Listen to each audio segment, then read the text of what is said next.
গল্প, ভালোবাসার শক্তি। এক গ্রামে বাস করত রফিক নামে এক গরিব চাষা।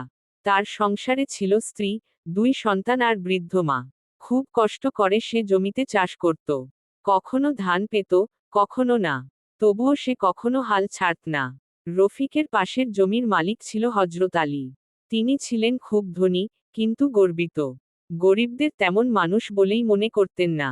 এক বছর গ্রামের উপর ভয়ানক খরা নেমে এলো। কারো জমিতে ফলন হলো না। ধনীরা শহরে চলে গেল, কিন্তু রফিক তার গ্রাম ছাড়ল না। স্ত্রী আর সন্তানদের নিয়ে সে শুকনো রুটি আর কাঁঠালের বিচি খেয়ে বেঁচে থাকল।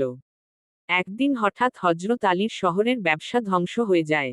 তিনি সর্বস্ব হারিয়ে গ্রামে ফিরে আসেন। তখন তিনি দেখেন, যে রফিক একসময় গরিব ছিল, সেই এখন গ্রামের মানুষদের একত্র করে বাঁচিয়ে রেখেছে। রফিক তাকে কিছু খাবার দেয়, তার পাশে দাঁড়ায়। হজরত আলী লজ্জিত হয়ে রফিকের পায়ে পড়ে ক্ষমা চায়। তখন রফিক শুধু একটাই কথা বলে, মানুষ